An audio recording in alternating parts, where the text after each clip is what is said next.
Hello दोस्तों, मैं रेमा श्रीवास्तव स्वागत करती हूँ आपके अपने चैनल आसान हिंदी में। आज हम लोग पढ़ेंगे विशेषण। तो चलिए विशेषण को देखते हैं। विशेषण विशेषण शब्द का शाब्दिक अर्थ है, अर्थात विशेषण शब्द जो है उसका शाब्दिक अर्थ क्या है? विशेषता बताने वाला, यानी विशेषता बताने वाले शब्द को ही हम विशेषण कहते हैं। परिभाषा इसकी देखते हैं। संज्ञा या सर्वनाम के रूप, गुण, संख्या एवं मात्रा की विशेषता बताने वाले शब्द विशेषण कहलाते हैं। संज्ञा जैसा कि आप लोग जानते हैं कि कोई भी नाम, सर्वनाम नाम के जगह पे प्रयोग होने वाले शब्द, इन दोनों के रूप का, गुण का, संख्या का, मात्रा का जो शब्द विशेषता बताता है वही शब्द विशेषण कहलाता है। विशेष्य जिन संज्ञा या सर्वनाम की विशेषता बताई जाती है वे विशेष कहलाते हैं। विशेष किन्हें कहते हैं? जिन शब्दों की विशेषता विशेषण बताता है। जिन शब्दों की विशेषता विशेषण बताता है उन्हीं शब्दों को ही हम विशेष कहते हैं। और विशेष किन्हें कहा जा सकता है? संज्ञा शब्दों को और सर्वनाम शब्दों को। इन दोनों शब्दों को हम क्या कहते हैं? विशेष कहते हैं। जैसे उदाहरण देख लेंगे, मोक्ष ईमानदार है। अब मोक्ष क्या है? विशेष है। मोक्ष एक संज्ञा शब्द है और यह विशेष है, अर्थात संज्ञा या सर्वनाम शब्द को ही हम विशेष कहेंगे। ईमानदार जो है ये विशेषण है, क्योंकि मोक्ष का ये विशेषता बता रहा है, तो इसी शब्द को हम विशेषण कहेंगे। तो उम्मीद है विशेष और विशेषण आप लोग को समझ में आ गया होगा कि वाक्य में विशेष किसे कहते हैं और विशेषण किसे कहते हैं। अब हम देखेंगे संज्ञा शब्द। जैसे हमने अभी बताया कि संज्ञा शब्दों की भी विशेषता विशेषण बताता है और सर्वनाम शब्दों की भी विशेषता विशेषण बताता है। तो यह कैसे बताता है यह देखेंगे। जैसे गाय क्या है? गाय एक संज्ञा शब्द है। अब इसकी विशेषता विशेषण कैसे बताएगा? काली गाय। गाय जो है संज्ञा शब्द है और इसकी विशेषता काली शब्द बता रहा है, तो यहाँ पे ये विशेषण है और ये विशेष है। संज्ञा यानी कि गाय शब्द संज्ञा है और इसी का विशेषता काली शब्द बता रहा है, जो कि ये विशेषण है। भारतीय गाय, यहाँ पर भारतीय विशेषण है और गाय संज्ञा है या फिर विशेष्य है। अब हम देखेंगे सर्वनाम। संज्ञा का विशेषता कैसे विशेषण बताया है ये हमने इन दोनों वाक्यों से जान लिया। अब हम देखेंगे कि सर्वनाम शब्दों की विशेषता विशेषण कैसे बताता है। जैसे वह मोटा है, वह सुंदर है, तो वह शब्द जो है वह सर्वनाम है और इन्हीं सर्वनाम शब्दों की विशेषता मोटा और सुंदर शब्द बता रहा है।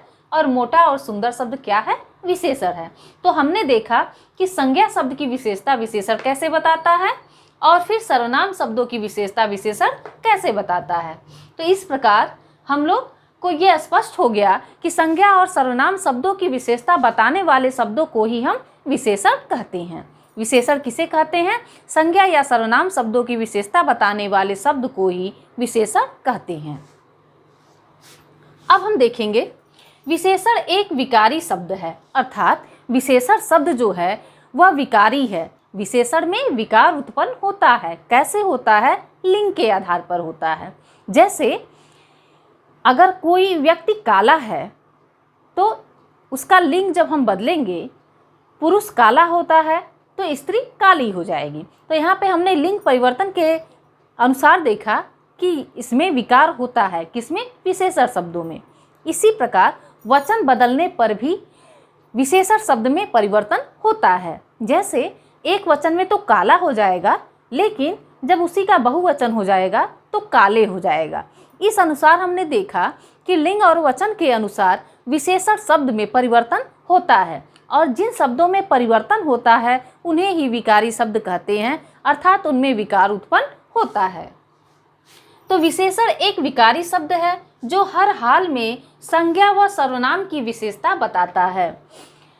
विशेषण एक विकारी शब्द है, यह स्पष्ट हो गया, लेकिन यह हर हाल में संज्ञा और सर्वनाम शब्दों की विशेषता बताता है। यदि वह विशेषता नहीं बताएगा तो विशेषण नहीं कहलाएगा। जब वह संज्ञा और सर्वनाम का विशेषता बताएगा तभी वह विशेषण कहलाएगा। विशेषण कभी संज्ञा व सर्वनाम के बाद आता है तो कभी पहले आता है। देखिए, विशेषण कभी कभी संज्ञा के पहले, संज्ञा और सर्वनाम शब्दों के पहले आ जाता है और कभी कभी संज्ञा और सर्वनाम के बाद भी आता है। विशेषण का यह निश्चित नहीं है कि वह संज्ञा और सर्वनाम के पहले ही आएगा या फिर संज्ञा और सर्वनाम के बाद ही आएगा। ये कभी पहले आता है और कभी बाद में भी आता है।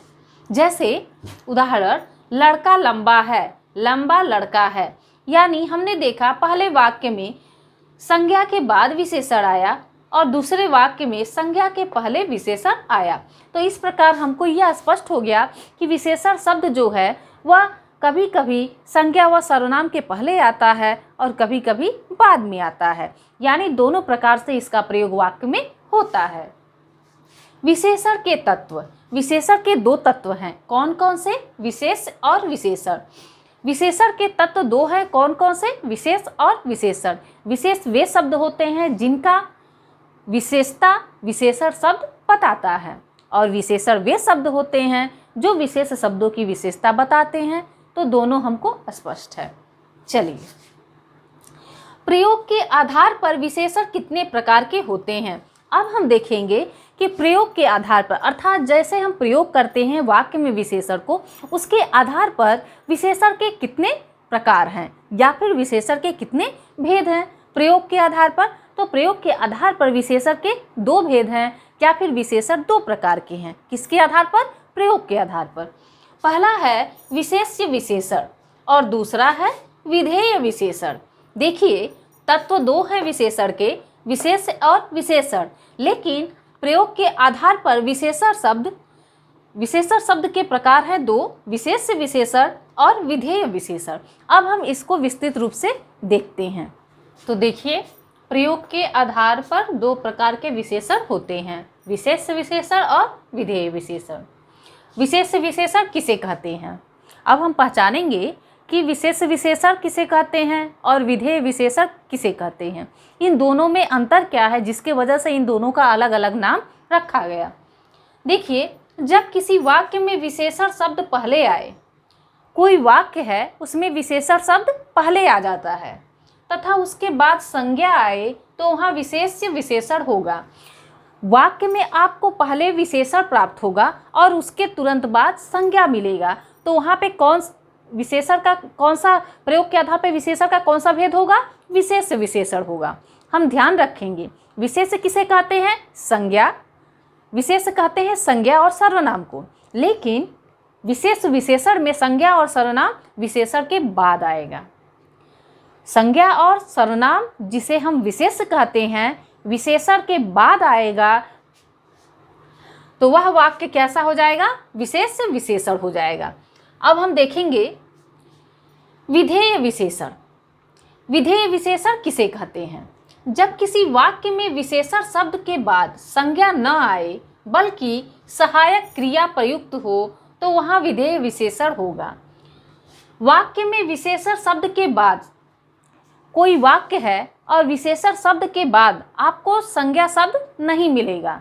जैसा कि आप लोग जानते हैं कि विशेषण का काम ही है संज्ञा और सर्वनाम शब्दों का विशेषता बताना, लेकिन जब संज्ञा और सर्वनाम शब्द विशेषण के बाद आएगा तो वहाँ पे विशेष विशेषण होगा, और जब विशेषण के बाद सहायक क्रिया आएगी अर्थात विशेषण शब्द के पहले संज्ञा और सर्वनाम आ जाएगा तो वहाँ पे विधेय विशेषण होगा।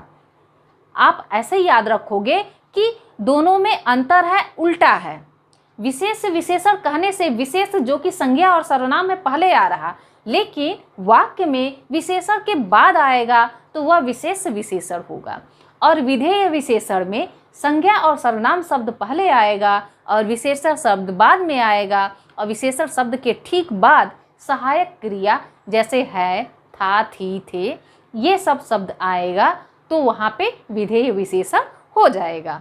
उम्मीद है दोनों का अंतर आप लोग समझ लिए होंगे अच्छे से। विशेष विशेषण कहने पर विशेष शब्द पहले आ रहा, लेकिन वाक्य में विशेष जो कि संज्ञा और सर्वनाम शब्द होते हैं वह विशेषण के बाद मिलेंगे तो वहाँ पे विशेष विशेषण होगा।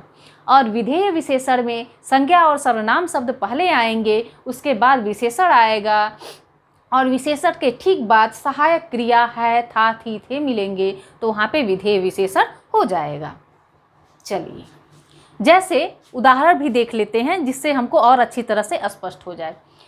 इसमें कहा गया था कि वाक्य में विशेषण शब्द पहले आएगा और बाद में संज्ञा आएगा। तो हमने देखा यहाँ पे लाल, लाल शब्द जो है एक विशेषण शब्द है और यह पहले आया, और घोड़ा शब्द जो है यह संज्ञा शब्द है, तो ये बाद में आया। तो यहाँ पे देखिए विशेषण पहले संज्ञा बाद में, लेकिन यहाँ पे ये क्या होगा, विशेषण विशेष्य होगा। यहाँ भी बुद्धिमान जो कि एक विशेषण शब्द है यह संज्ञा के पहले आया है, यानी विशेषण शब्द के ठीक बाद आपको संज्ञा शब्द मिलेगा, तो वहाँ पे विशेष विशेषण हो जाएगा। देखिए इसमें राजेश्वर का नौकर आलसी है, यहाँ हम देखेंगे कि विशेषण के ठीक बाद सहायक क्रिया मिल गया। यहाँ भी राम का कुत्ता काला है, तो काला जो कि विशेषण शब्द है उसके ठीक बाद सहायक क्रिया है मिल गया, और संज्ञा और सर्वनाम जो है वह वाक्य में पहले मिल जाएगा। जैसे कि राजेश्वर और नौकर दोनों ही संज्ञा शब्द है और विशेषण शब्द के पहले आया, उसमें विशेषण शब्द के बाद आया संज्ञा सर्वनाम शब्द, और इसमें विशेषण के पहले आया संज्ञा और सर्वनाम शब्द। राम का कुत्ता, राम और कुत्ता दोनों ही क्या है, संज्ञा शब्द हैं, और दोनों विशेषण के पहले आए और विशेषण के ठीक बाद सहायक क्रिया आ गई, तो यह विधेय विशेषण है। अब आपको विशेष्य विशेषण और विधेय विशेषण अच्छी तरह से स्पष्ट हो गया होगा। अब हम देख लेते हैं कि विशेषण के कितने प्रकार हैं या फिर विशेषण के कितने भेद हैं। तो जैसा कि आप लोग जानते हो कि विशेषण के 4 भेद हैं। कौन कौन से हैं? पहले नंबर पे हमारा विशेषण का भेद आता है गुणवाचक, दूसरे नंबर पे आता है संख्यावाचक, और तीसरे नंबर पे आता है परिमाणवाचक, और चौथे नंबर पे आता है सार्वनामिक विशेषण। जैसे देखिए गुणवाचक विशेषण, संख्यावाचक विशेषण, परिमाणवाचक विशेषण और सार्वनामिक विशेषण। तो ये विशेषण के 4 भेद थे, और पहले नंबर पे गुण, दूसरे पे संख्या, तीसरे पे परिमाण और चौथे पे सार्वनामिक। तो उम्मीद है आप लोगों को आज मैंने जितना कुछ बताया इस वीडियो में वह आप लोग को अच्छे से समझ में आया होगा। यदि मेरा पढ़ाया आप लोग को समझ में आता है तो आप लोग हमारे चैनल को लाइक शेयर सब्सक्राइब करना ना भूलें। धन्यवाद।